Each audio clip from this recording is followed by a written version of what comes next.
This is just a real quick update on my 386DX build. Here you're seeing the PCB I've been using. This is the first PCB that I put together to just kind of start learning a little bit more about the 386DX compared to the 286 or 386SX. And as I've been going through this, I've gotten to kind of a mess that looks like this. And really what you're seeing here on the far left, I have this temporary clock card I'm using. On the far right, I have a temporary debug card that I'm using. So that stuff will disappear. Up top, what you're seeing is that I've got this single flash ROM and some supporting hardware so that when I turn on the system, that ROM gets copied into RAM and then I execute from RAM. And so I have a whole bunch of wiring that is on top of the PCB to connect in that ROM chip and to connect over to my debugger.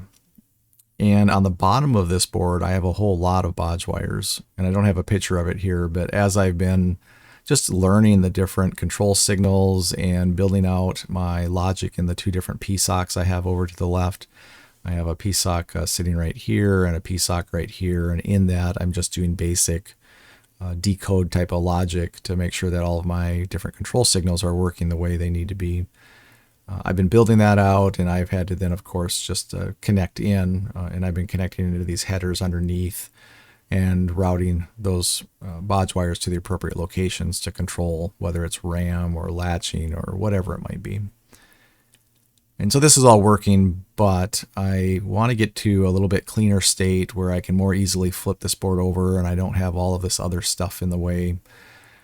And so what I'm going to do is spin an updated PCB, and I've decided to try out using this. I'm going to continue with an ATX form factor. I did this on my 286 so that it can fit into a little standard ATX chassis as far as the physical layout is concerned. With this build, I'm going to go with an extended ATX, or I guess that's Extended Advanced Technology Extended, which doesn't make a lot of sense, but I believe that's what that acronym would be. But anyways, EATX is the form factor I'm going to go with. And this really isn't a standard, and if you want to read up on it, Gamers Nexus has a pretty interesting write-up on how there really is no standard when people say EATX. But what I'm essentially doing is ordering up a chassis that is marketed as an EATX chassis, which you see here. And that's what I'm looking to place my next 386DX PCB into. And so it has standoffs, and what I need to make sure I can do is keep my design within that space of this chassis. And of course have ISA add-in cards, things like that. So I split the design into two PCBs. I'm going to have an upper PCB and a lower PCB. And something like this. And this isn't done. What I have here is laid out. It is routed just to see if I could, get through the routing process. I want to stick with the 2-layer for now because I still think I'm going to have a bunch of modifications as I go forward, and I'm going to want to be able to easily cut traces and run new bodge wires, and I don't want to deal with an inside pair of layers. So it's just 2 layers that I can work with here. And so that does make it a little more complicated to get this all put in here and routed, but I'm pretty close as far as that's concerned right now. And maybe what I'll do is just zoom into this a little bit and also point out some of the connectors I'm going to experiment with. First of all, I have this Eurodin. These are 3-row right angle connectors, and it's not quite lined up in these PCBs or in the exact proper location yet, but on the upper board, I'll have a pair of them, whether it's male or female, and then I'll have the opposite on the lower board. And so these two boards, the intention is they would click together. And this does shrink the size, so it does maybe overall lower the cost a bit when I go to have these PCBs built. But it also gives me flexibility later, because I'm going to experiment with some stuff down here on the lower board that I imagine I'm going to rework at a different pace than what I rework this top stuff. So that'll allow me just to order up the half of the board that I really want to be changing as I go. I'm also going to leverage some PCI slots, and I'm not doing anything with the actual PCI standard. I'm not doing PCI communication. I'm just simply using this as a physical connector, much like these Eurodins. And I've placed a couple of these over here on the lower board off to the right. And essentially this just gives me extra pins so I can have everything from the ISA bus plus the additional missing address lines and data lines so that I can have a full 32-bit address and 32-bit data to anything that I would plug into these slots. And that might be other functionality to the core upper board that I add at some point. It might be my debugger. I might just break out from this single PCI slot here to my debugger.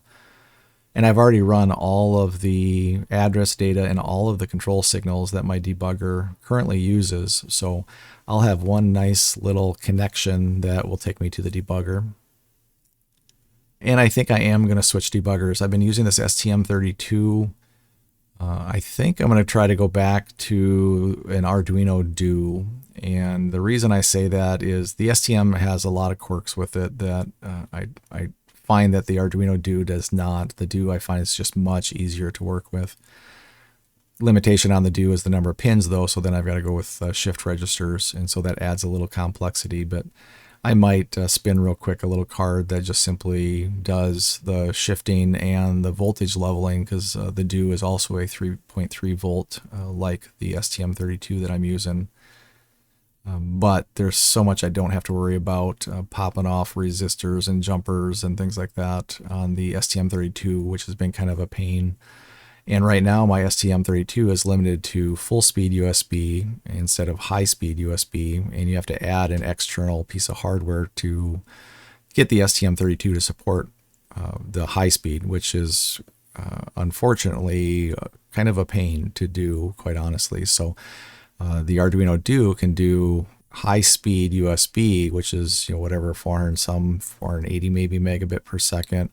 And that's just built in. And so really it's, can I shift data in fast enough? Right now, what I'm finding my bottleneck is the USB connection.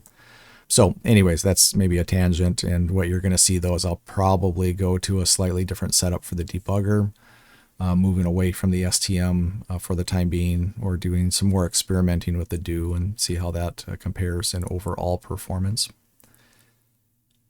Other things I've got on this, again, I've got these Eurodins up here so it connects in, and then I have my standard 16-bit ISA slot. And then I'm going to add an extension to a few of these that adds in the rest of the address and data lines, much like they were added into these connectors over here. And that'll give me the flexibility that if I want to have some card that I plug in here, I can get full access to all 32-bit address and data bits if I want to within some type of an expansion slot. That is not based on any standard, nor is this PCI physical connector based on any standard. So it's just me doing my own thing, and that's just going to allow me to experiment a bit. Really is the purpose of that. And then I have some connectors to have power that I could jump to any of these cards so that they can have a very clean power connection, supplemental from what might come from the slot itself. If I look over to the left, really this is the same thing as what I currently am running as far as components. I've moved things around obviously, so I have a couple PSOCs that are doing all of the different decode logic. I have a PSOC that's helping me get my ROM into RAM, do that shadowing right away. I still have my processor. I've got all my latches, transceivers. I am next going to get a VIA up and running so that I can start doing SPI work. And then from there, I've got to move into other things that have been on the board. I just haven't started trying to get them running yet. So there's a keyboard, mouse, set of functionality. I've also got a priority interrupt controller over here, a PIC. And my RAM, of course, is sitting here. And that's pretty much it. I've added maybe a little bit more logic so that I can do some better address decoding in these PSOCs as I move forward. And let's see, I've added banana plugs. That's how I prefer to connect power to these boards. So I added a pair of banana plugs. When I get to this other board, I'll actually jump power into this board up in this corner, and I'll have a corresponding plug that's right here. So I'll have this quick connect, so I can quickly disconnect power by pulling two plugs. I can pull these boards apart. Of course, this and this have to align with this and this, and I believe these are going to have to be closer to the edge, so that might make some of the routing a little bit trickier, but I think that's all going to be doable. And that's what I'm going to go with. So I think I'm going to get these ordered up, but what I'm waiting for again is this chassis. So I need this chassis to come in. I've received in the PCI slots. I'm waiting to receive in these Euro DINs. And then I'm just going to basically get this updated to physically fit that chassis with appropriate standoffs in the right locations. Make sure that it looks like these Euro DINs are placed correctly so that they'll connect up. And then I'll get all of that ordered up. And I'll probably order up this updated breakout board that has a do on it for debugging instead of the STM32. So those are the immediate changes. I think with that, then once I get these in, I should be able to also, plug in my video card into any of these slots and be fine. And if I want to take advantage of the extra data bits for some 32-bit type of I/O card, I could start experimenting with that. I've not worked with these Euro DINs before. I've not worked with the physical PCI connection before. So part of this is just experimenting, playing around a little bit to see, how well do these connectors work for me?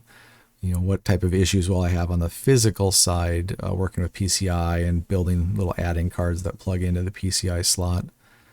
Maybe down the road I can actually do transfers using the PCI spec, but that's not my intention at this point. So it might be a while before I come back with any further updates on this specific build series. I think I probably have a week or two before I get this chassis in. I then need to do updates. I then need to order the PCBs. I have a bunch of travel for work coming up in the next couple of months, so might not see a lot of movement on this for maybe at least 4 weeks, if not 6 weeks. But as I get these in, as I start to get this assembled again and placed into this chassis, I'll post some updates on what I'm learning as I go. And I'm sure a future version, this set of slots down here is going to look different. I have considered, could I further split up this top board? And I started to do that, but then it was just getting, I would say, unnecessarily complex for me. And that really just came down to making sure I had the right signals passing from board to board. How am I going to physically connect and secure these cards, things like that. So I've decided not to split these any further down than these two for now. And I think that gets me into a price point as far as these boards are concerned. It's between $30 and $40 for a set of 5 for the upper or the lower. Now, if I go to 4-layer, that price doubles, and so I'm trying to avoid 4-layer, at least until I get down to maybe a close to finished design. Then I might order up a 4-layer version, but for now, this is what I'm going to experiment with. So that's all I had. It's been a little while since I posted on this, and it's going to be a while longer before I post again, so I thought I would post something just as a quick interim update. If you got any thoughts, if you think any of this is crazy or there's a better way to be thinking about some of this, drop a note below. And like I said, it's probably going to be a week or two before I order these actual PCBs because I've got some fine-tuning to do on standoffs and alignment and connectors and things like that.